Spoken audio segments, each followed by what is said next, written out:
Welcome, I'm Darren, and I'll be your guide today as I rank the worst rookie card designs in 1992 across all the sports.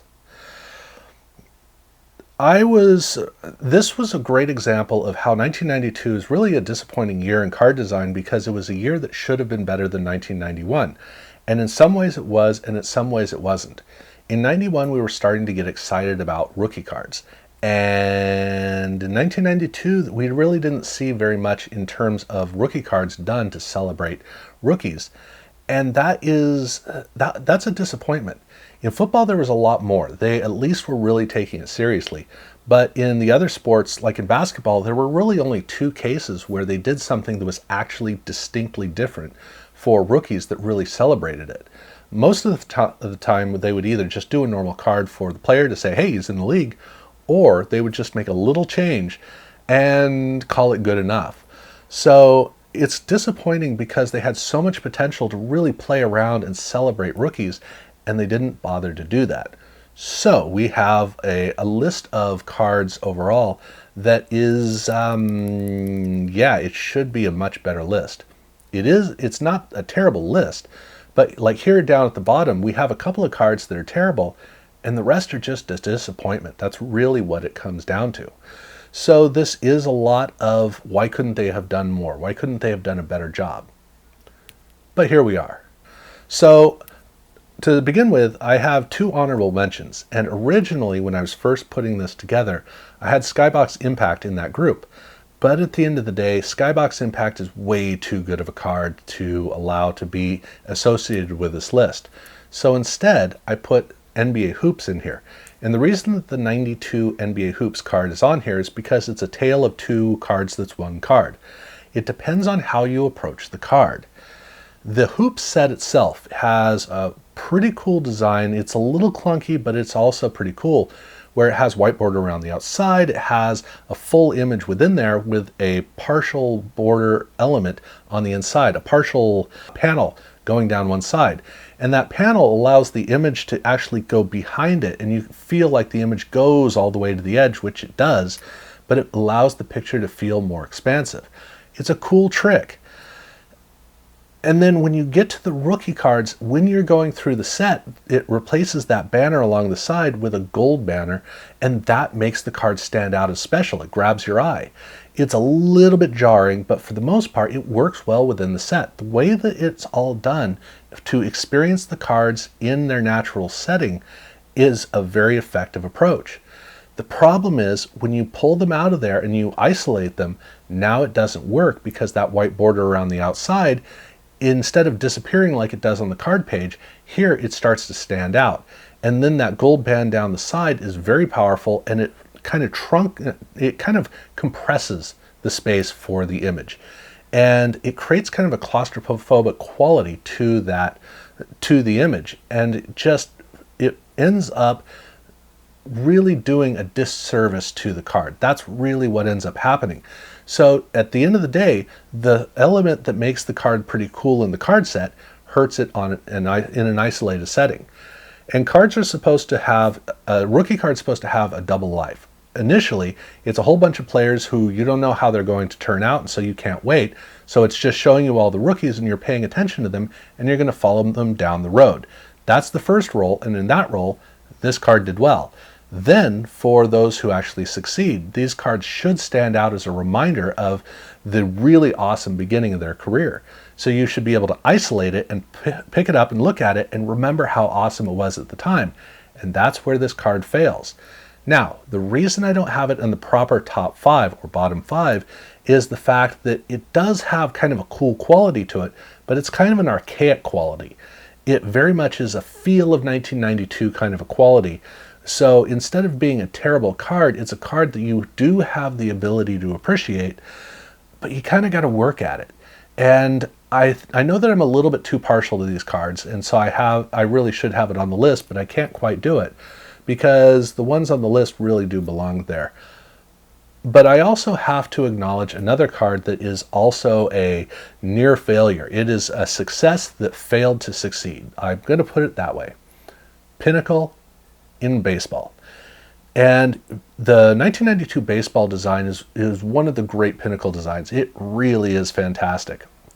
mainly because they figured out how to design a card to fit at the scale of the images, the action images on the cards. Now, is the football one better or the baseball one better? I happen to think the football one is better, but still, they both have that ability to work beautifully with the actual scale of the images to where the card is just bringing the image out. And in baseball, you look at the prospect cards and guess what? That's exactly what you get. All of these prospect cards look great. And they have a little logo on it that says prospects that's just enough that it flags it and it gets you excited about, oh, okay, these guys are special. These are the guys I'm going to pay attention to. So that is wonderfully successful, except they're prospect cards, and I'm not a fan of prospect cards. To me, just do it as a rookie card. I get how prospects works and why it works that way, but if you're going to do a rookie card, I want it to be a rookie card. Even if it is a prospect and you're calling them a rookie, I mean, that's a semantic I'm not going to worry about. I just want here in cards to celebrate the rookies. And fortunately for me, guess what? They did exactly that. They have draft pick cards in this set. Or maybe I should say, unfortunately for me, they did that because the draft pick cards are a really tight, big headshot of the player. And I mean a big headshot of the player. He completely takes over the entire card. I do give them credit for having the Major League Baseball hat on the player, so he looks professional. Unfortunately, he just takes up way too much of the card, and so these cards that are designed for a particular scale, that gets lost. The picture of the player is so strong and dominant that it overpowers the border, and the border is weakened by it. And then the color band down at the bottom kind of fuses into him, becomes a part of him. That's what happens. And so the card, it needed to be rethought if they were going to use the images at the scale they were going to do it, or maybe scale it down, maybe have more of his shoulders in the top of the upper portion. Do that. That would work a whole lot better. I really wish that they'd redesigned the card, though. That's the big thing.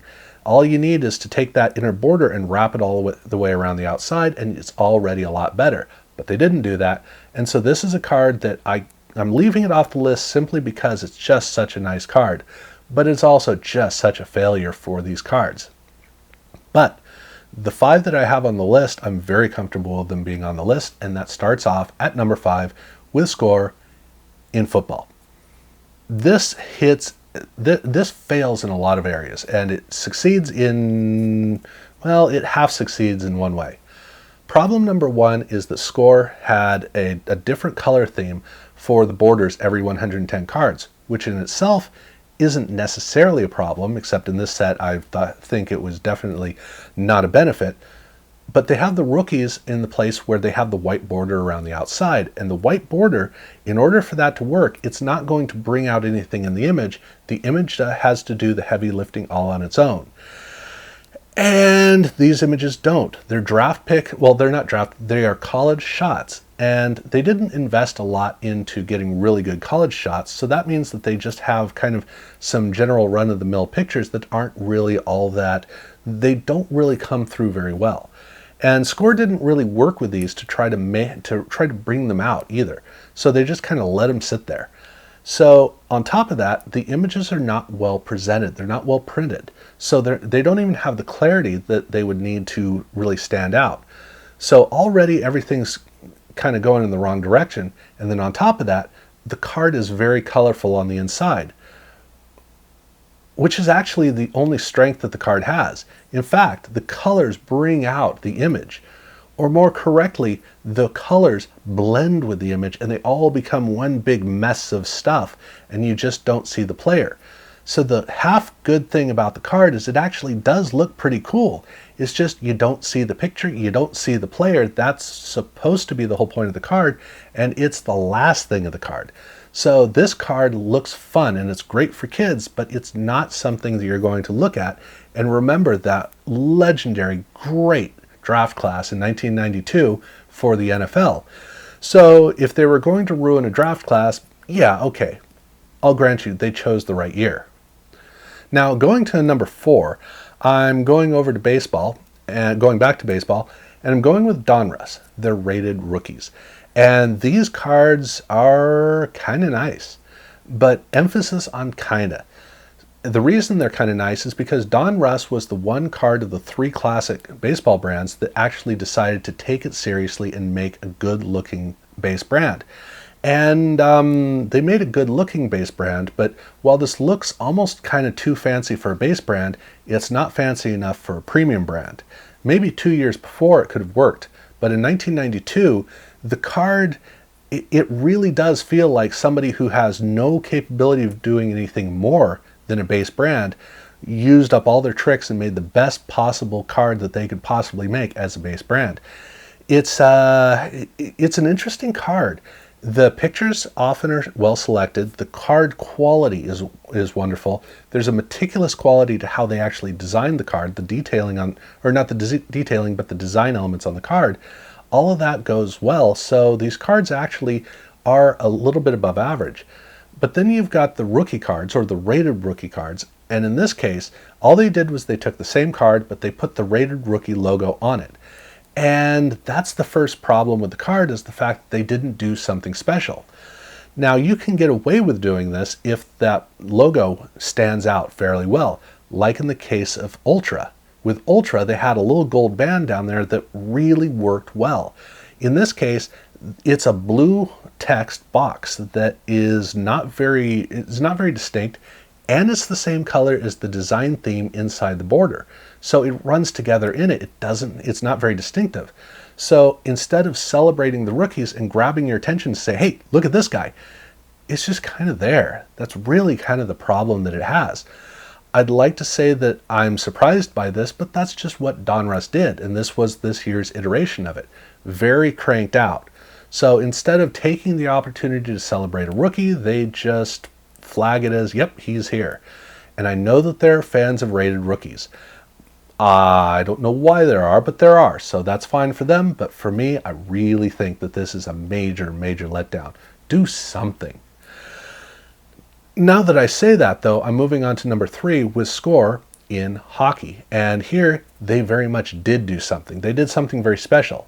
Although I do grant you, these are not actually rookie cards. These are prospect cards. And so these are cards that are a subset that are looking at upcoming rookies. I wish they'd done something better for draft pick rookies, but they didn't. So here we've got these.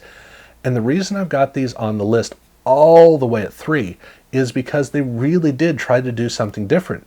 This is one of only 2 distinctly different cards on this entire list. And I give them credit for that, but what they created is a clunker. That big black box up at the top is overpowering. It drags the whole card down, and it definitely grabs your eye. And the one credit that I give it is the fact that because it's such a downer, it makes you pay attention to the image inside the card, and that's the strength that it has. The only strength that it has, but look, it does actually get you to pay attention to the image in the card. That is a plus. I just wish they did a good job of doing that rather than a lousy job. But I find it ironic that I have that here at 3 because at number 2, I've also got hockey, and it's Parkhurst. And these cards are wildly better. So much better. Parkhurst itself was not a great card design. It just wasn't. But it was a well-made card, and the images were a lot stronger on their own than you saw with those particular scorecards that I was looking at. And their rookie cards are actually well handled. So the way they did it was the rookies are just intermixed within the set, just like they did in Fleer Ultra. And so the cards look the same way as all the rest of the cards, except they have a rookie flag on it, just like they did in Fleer Ultra. The difference is that in Fleer Ultra, they had a great gold logo for the rookie tag, and that was all the difference. I mean, there are many other aspects of how those cards are a lot better, but it really stood out and got you excited. In Parkhurst, well, actually that flag down at the bottom does stand out extremely well, and it gets you to pay attention. Only the Calder candidates have that flag. So that in that way, it is really good. It does all the work it's supposed to do, and it gets you to really respect all these players, except it says Calder candidate, and that's the problem. For a hockey fan, this is probably fine. They probably have no problem with this. And look, at the end of the day, hockey cards are designed for hockey fans. I absolutely get that, and I respect that. But you got to be up on that, and you got to be ready to accept that, because if you're not into hockey, you may look at Calder candidate and go, wait, is the Calder, I thought it was the Campbell Conference, or and you just get lost. Come on, celebrate it by saying rookie or first year, something like that. Make it distinct. I wish they'd done that, and because they didn't do that, that's the reason I have this down here at number 2, because it's just, I really think that it is a very underachieving idea. But all of these are pretty close to one another. They could kind of mix and match pretty well. When we move on to number 1, this is unquestionably the worst rookie card for 1992 by a long shot, and that's Fleer in football. And oh my word, is this an absolutely terrible card. I mean, just Fleer really knew how to make lousy cards, didn't they? Absolutely. And even in a card set where the card designs were actually pretty decent, pretty okay, they definitely saved their card sucking energy for the end of the card with all of these rookies. It does all the things that I want a draft pick rookie card to do. It's very distinct. It does grab your eye. I happen to like the idea of having the, okay, prospects, but still, the text going down the side, the idea of pulling that off, look, Score in baseball did that, and they pulled it off because they knew what they were doing. They did it right. But here, it's a big, blocky affair that is, it does what I talked about the NBA Hoops card doing. It does it way more effectively. It just it blocks up the card, and it makes the card thud. That's kind of the way to put it. On top of that, they have the college uniforms inside the image, which is just, I'm not at all a fan of that. And so these don't look like they're pro cards. I mean, there's almost nothing about this card that looks like a pro card, or that it's about getting excited about the future that this player is going to have. It's just amazing how effectively Fleer could make terrible cards, and this is a gold standard for that. At some point, if I really hate myself, I may look at all of the cards that Fleer has done, at all of the worst examples. You better believe this is going to be on that list. I really hope that I don't hate myself enough to do that, but at any rate, I would be shocked if anybody at all disagreed with me as this being the gold standard of terrible cards for 1992 in the realm of draft pick rookies. And so that is my list. I will be doing a best of in actually just a couple of weeks. I got to get the best of football designs. Got to do that because that's the one sport where they actually did more than 6. They did, I think, 12 different rookie cards in football. So there's enough for 2 separate videos. So I'll do that, and then I'm going to do the best of 1992 rookie cards, and that's going to be a much nicer video to do. So definitely look forward to that happening. Yeah, so if you have not subscribed, definitely subscribe and make sure to ring the bell so that you get notified. And check out the other rankings and best of worst of videos that I've been doing, because I've been doing this for a while. And yeah, I guess that's about it. So thank you very much for watching.